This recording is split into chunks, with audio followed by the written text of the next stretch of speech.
All right, so we were just watching some Fluoro.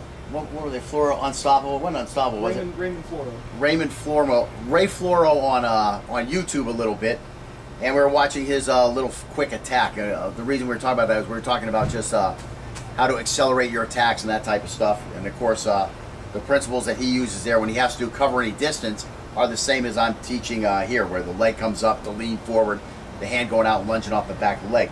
He also has kind of a interesting defensive response where he's kind of leaning back and he still is able to counter pretty quickly.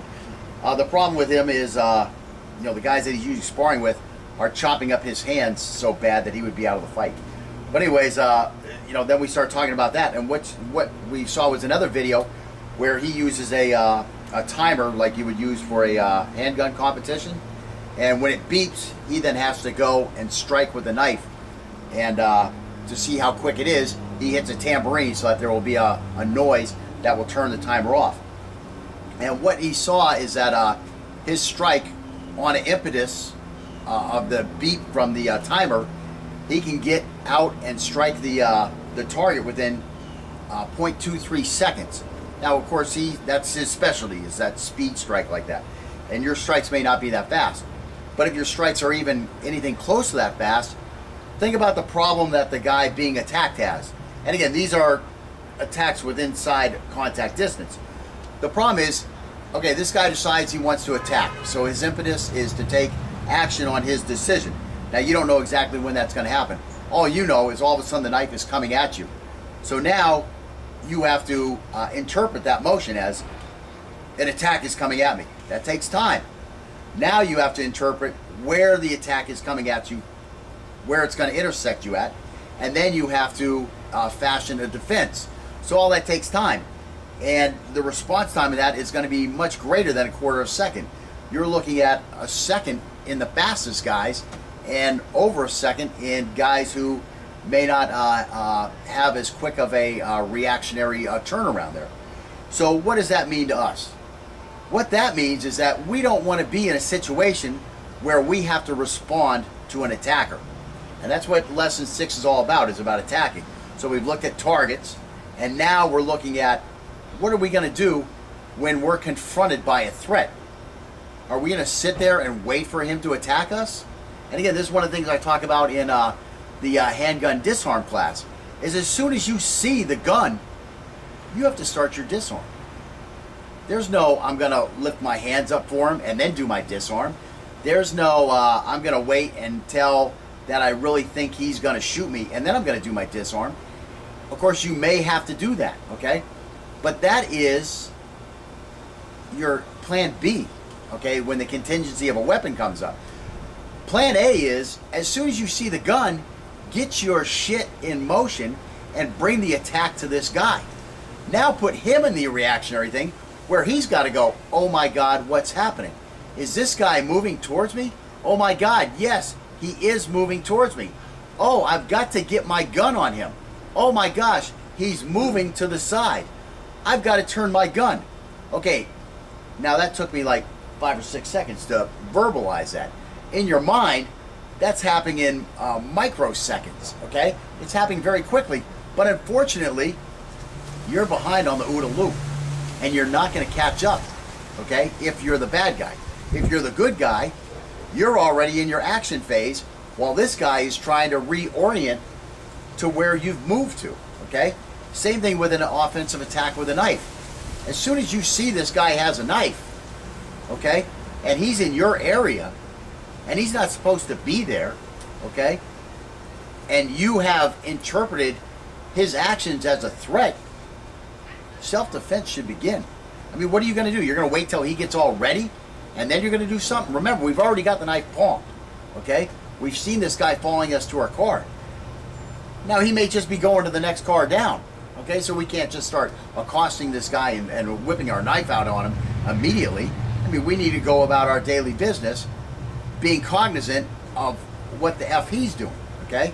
So now, all of a sudden, we put our key in our car, and this guy starts coming down between our car and the car next to us. Stop, stay back. Now, all of a sudden, you see that flash of steel. The fight is on, baby. And it needs to be you slashing this guy the F up immediately. Okay, so again, we're on offensive attacks, lesson 6. Hello.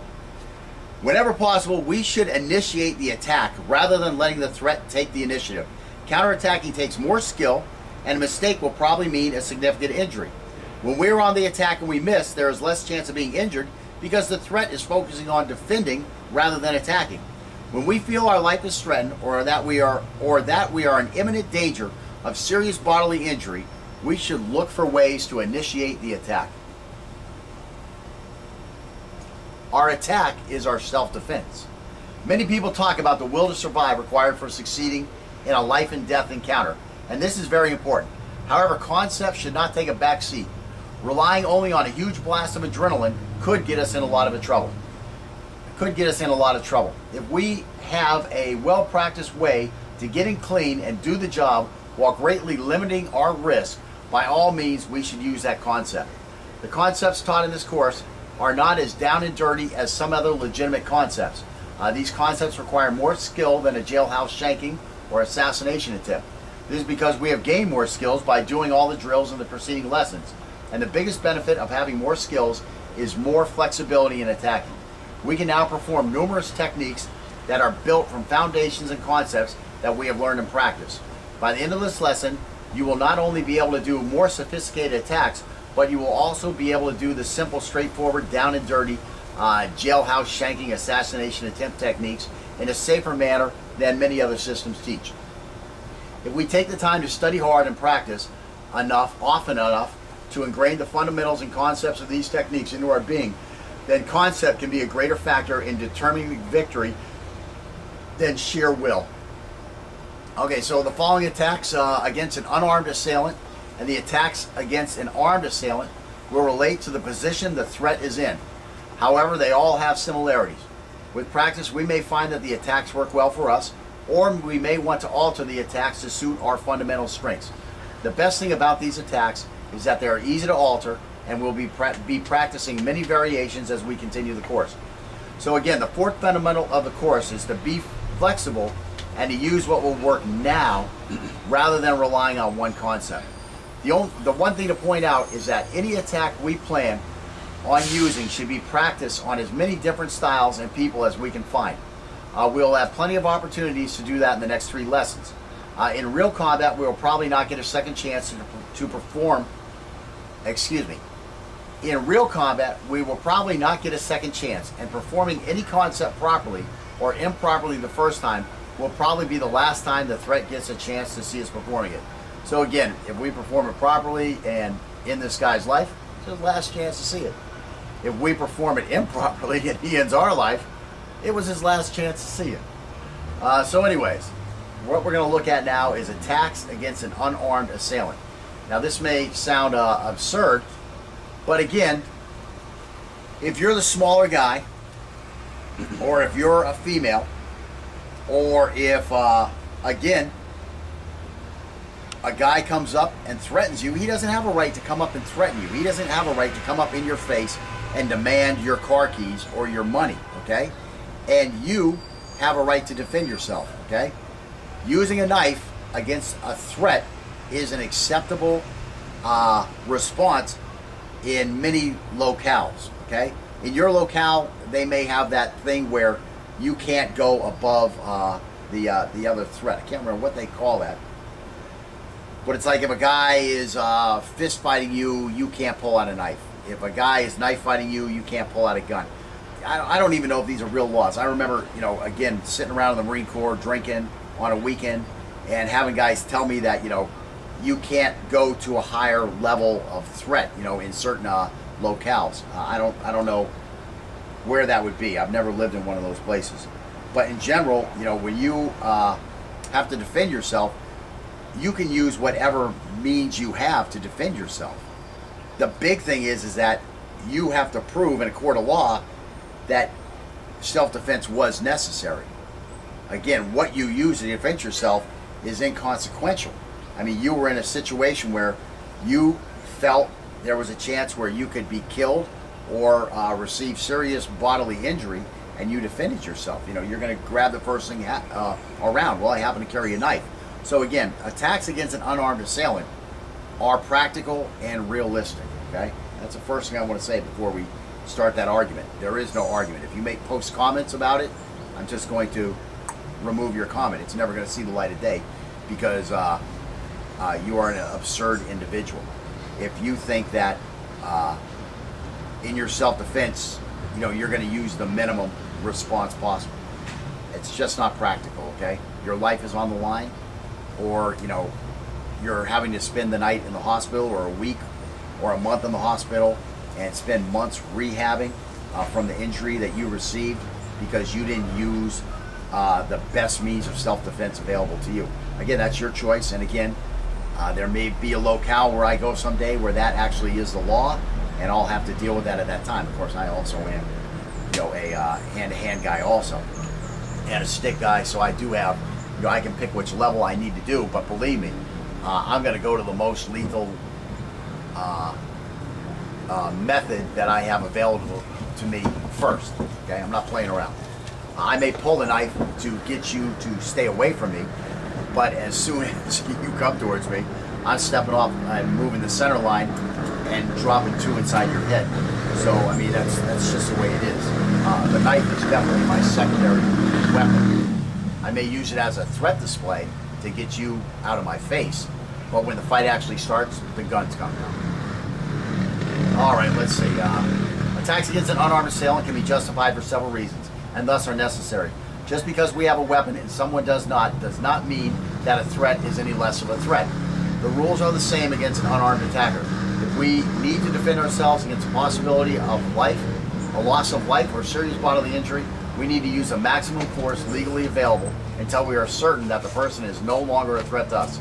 The big difference here is that unless the threat is just nuts, a threat is much more likely to retreat.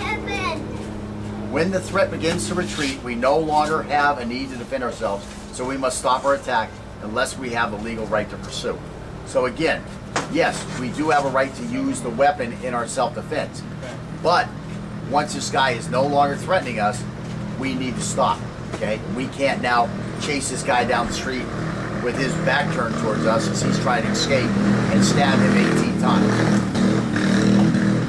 When the threat begins his retreat, we no longer have a need to defend ourselves, so we must stop our attack. That's what's critical here, okay? All right, so first we're going to look at a frontal meeting where we are going to have opposite side leads. So what it's going to do is this guy's going to look like a mirror image to us.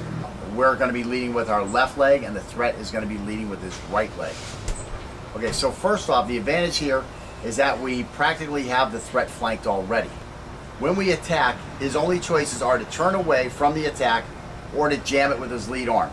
Either move allows us to easily complete the flanking maneuver.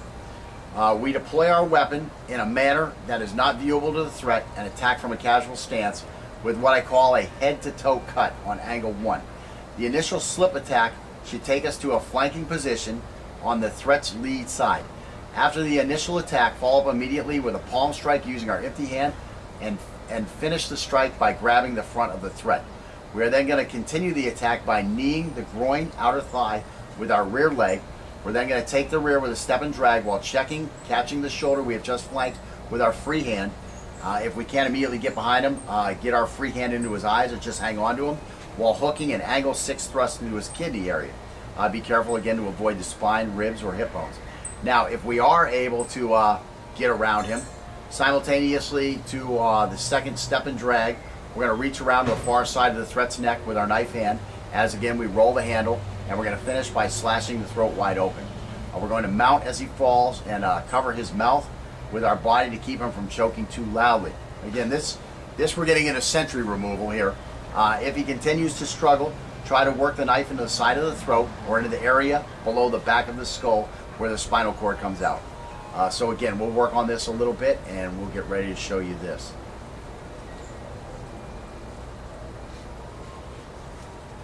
Oh yeah, a word on sentry removal. Okay, since I did touch on sentry removal here. Again, this is a guy we come up and on all these attacks against an unarmed guy, we're going to finish him off with a sentry removal type technique. Okay, So again, a word on sentry removal. Nobody does sentry removal anymore except for bad guys. Okay. Nowadays, in the world of suppressors. In the world of suppressors, okay, you shoot a guy with a suppressor when you want to remove a sentry. Now, if what do I want to say here? If you're a bad guy, okay, maybe you're going to use a knife for sentry removal. Again, why would you do sentry removal with a knife? Why would you do sentry removal with a knife? Breaking in. Well, let's just go back to even the old days. Why did they do sentry removal with a knife in the old days? The noise factor. Yeah, quiet. It's quiet, okay? That's why you do sentry removal with a knife, is because it's quiet. In the old days, they didn't have suppressors out there, okay? Nowadays, you have suppressors. Nowadays, you even realize that when you are going to use a suppressed weapon, that you use subsonic ammunition so that you don't have that big crack as a bullet goes flying by somebody or towards somebody. You know, when it goes over your head or near you, you hear the big crack as it, you know, because it's broken the sound barrier. So, you know, you don't want that involved also. So there's lots of things involved with sentry removal, even using a weapon. I mean, you know, you have to realize that, you know, if you miss the target, or if the target, or if the bullet over penetrates, you know, and the guy is standing with a car behind him, well, go throw a stone at a car and see how much noise that makes. I mean, it makes noise. So, I mean, there may be a reason for sentry removal with a knife. Like, let's say the sentry is kind of standing between two cars, and behind him is a corrugated steel building. Well, you know, if you don't have the right ammunition, you may need to say, well, the only way we're gonna take this guy out is with a knife sentry removal. But then you still need a guy who is very adept at stealth to get in position to get there. I mean, you know, so you have lots of issues involved here with sentry removal. So again, we're going to talk about sentry. I don't want to get into a whole sentry removal debate here, but some of this stuff, you know, when I'm talking about putting the guy down and taking him out in those kind of methods, we are going to practice them for sentry removal purposes. How often does sentry removal get done nowadays? Again, not very often. So again, I don't want to get into the argument of why are you doing that. It's just not practical.